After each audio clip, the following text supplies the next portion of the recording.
Alright, since we're doing requests this weekend, someone else asked me a while back to do another one of these Griffin runs where you get an early level 3 tier 6. And actually a few things have changed with this. We've got access to more units that really help getting set up for this. Now here we go, we get Pillbug is one. So Pillbug now gives you a free pill. And that's incredibly useful because if you're going for the spider option, then that means you can now pill stuff even though you have 0 gold left. So yeah, very helpful there. And then we also have the bass. So if you don't know, the idea here is just to make sure that you get a level 3 Griffin as quickly as you possibly can. And then get some mandrills, pill them, that breaks the treasure chest and the treasure map. And you can get the unit from the treasure chest that much sooner. Now, most of the time when I'm doing this, I'm trying to get the earliest possible level 3 tier 6, and the odds on doing that are still incredibly poor, regardless of new units being added. But I think getting it on turn 7, 8, 9 is much easier than it was before. If you're trying to stack up stoats, then as soon as you get to level 2, you can just buy, sell a bass, and that basically gives you a stoat for 2 gold. So here we take a chance on going for both the stoat and the spider, and we get flea from the stoat and Griffin from the spider. Now Griffin is a sell pet as well, so you can buy, sell bass and it will give experience to the Griffin. We buy, sell another stoat, so really we're just going wild trying all the different possible options here in order to get a Griffin. But we also need to take every mandrill we see, and luckily we just find another Griffin in the shop. So there we go, we've got our level 3 Griffin ready to go next turn. Then it's just a case of getting the mandrill to level 2, and we can immediately break the toy. Unfortunately here the dolphin wins the 50-50 in terms of sniping the sheep, but it doesn't matter in the end. So level up the Griffin and we get the treasure map. And rarely here I actually have 5 hearts still, which normally I would have lost a bunch of early turns when trying to go for this. Of course, the other thing that you can go for, and I will link the previous videos that I did going for this, the other option you can go for is a guinea pig. And you can use the guinea pig to transform it into a level 3 spider or a level 3 stoat and try and get the Griffin that way. So we end up winning there again. Now we're just looking for mandrills, and then next turn we can also look for crow. We really want to be pilling the mandrill on the next turn to make sure we skip both turns of the treasure chest. So I pill the sheep and sell it in order to give myself more gold to look for the stuff that I want. We'll buy, sell platypus because it's free, and then bring in the rock and the second mandrill, and then we'll freeze the chocolate. Yep. Okay, so we're all ready to go, and we just hope to get something good next turn. Now, of course, you can just stack your pack with all the best tier 6s that you're interested in. Some of my favorite ones I didn't put in the pack because I got them in previous runs like this. So I was trying to mix it up, take some of the different units, and we get the level 2 mandrill pill, and it is going to be a level 3 behemoth. So I was about to buy the behemoth here, but then I decided to go for the double greed with lobster and turkey to accelerate the rate at which it's going to gain stats. And I think this pack is not particularly well suited to behemoth. There's no melon, there's no mongoose for coconut. But it is kind of funny how quickly the behemoth stats can accrue all on its own. There's actually no monkey either, so normally if you're trying to go for an early maxed out behemoth, you would be getting as many monkeys as possible to just keep on piling stats onto it. But we do have the level 3, which is plus 6/6 a turn.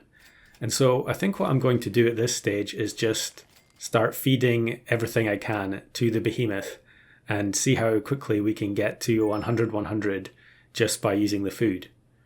I think there is cotton candy, which is another new item. It's plus 3/2 as long as the pet is of the current tier or higher. And of course, behemoth is always going to be a target for that because it's a tier 6. And then we also have lasagna. I can't remember if there's pear. I don't think we have the best stuff like pretzel. I guess it wasn't really set up as a food pack, and I definitely don't think cat is in here. However, sauropod is. So let's just try and stack up some sauropods and start getting that food for free. And maybe that will help us get the behemoth maxed out sooner than you might expect. I don't actually know if there's if anyone's done a video showing like the earliest possible 100 behemoth. I'm sure someone must have done it at this stage, but I don't remember seeing it. So we'll take the sauropod, get the turkey buffs, which gives the sauropod a very good stat line to start with.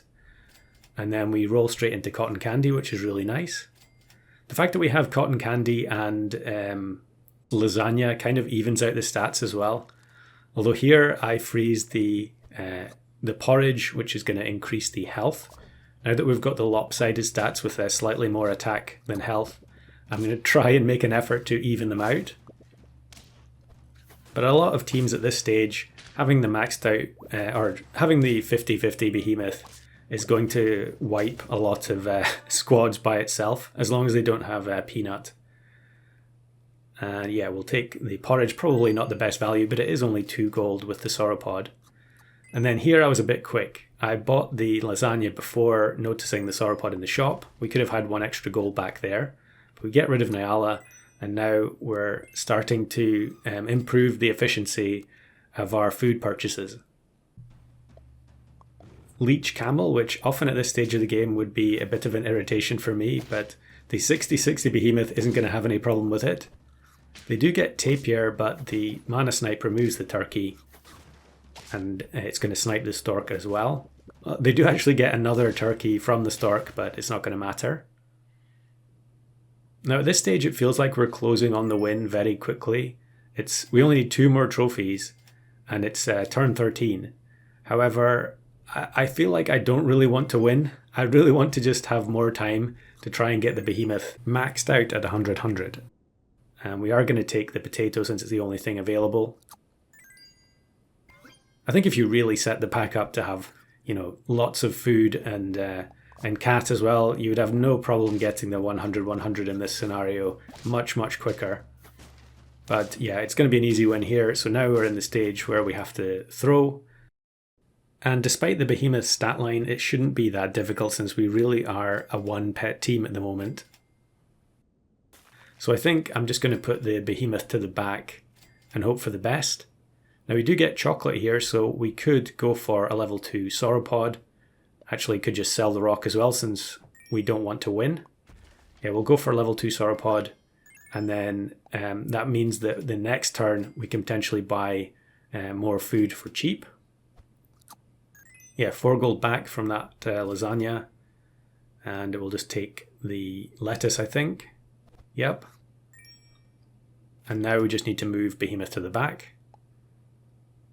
So basically hoping that all the sauropods get knocked out for free by their big unit, and then they have at least a couple of big units to get rid of the behemoth.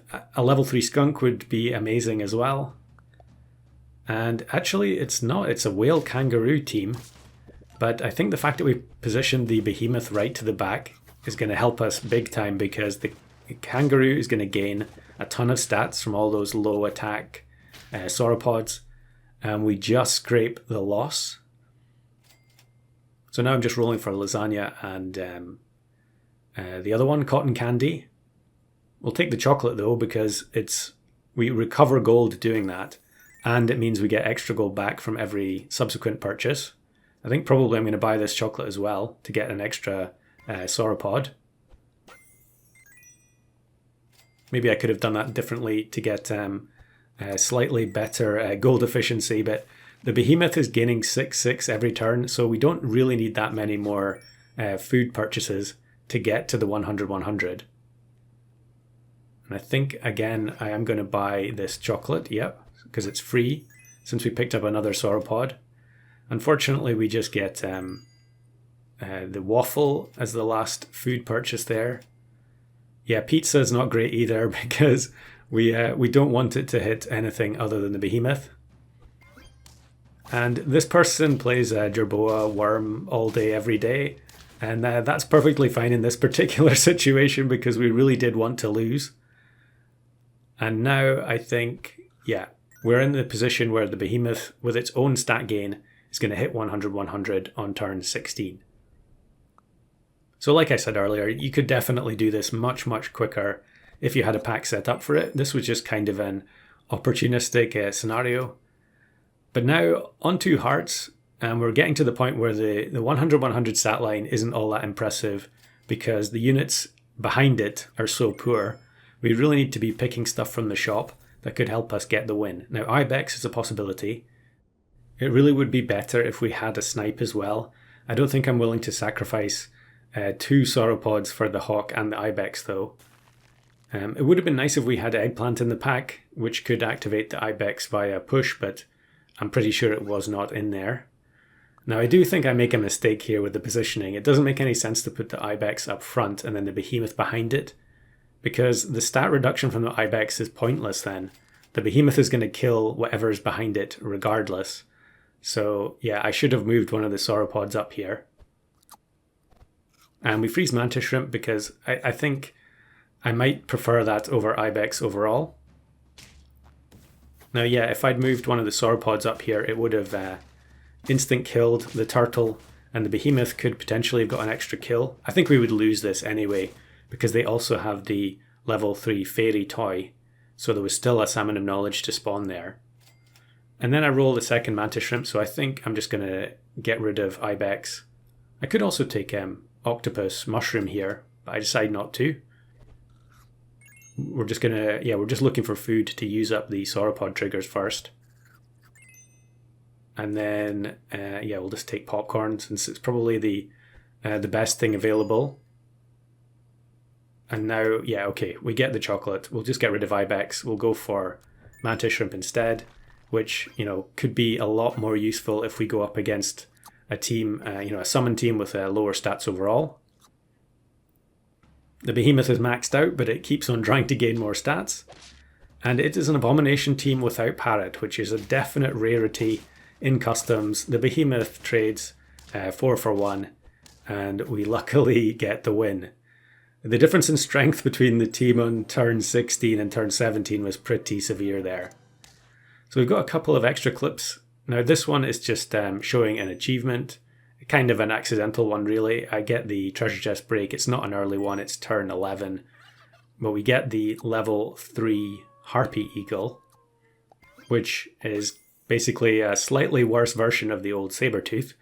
So yeah, with the Star Pack update, there are a few pets where you're having to get the same achievement again, essentially.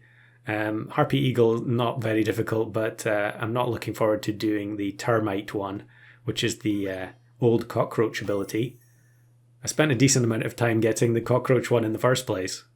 But yeah, pretty normal looking turkey summon build.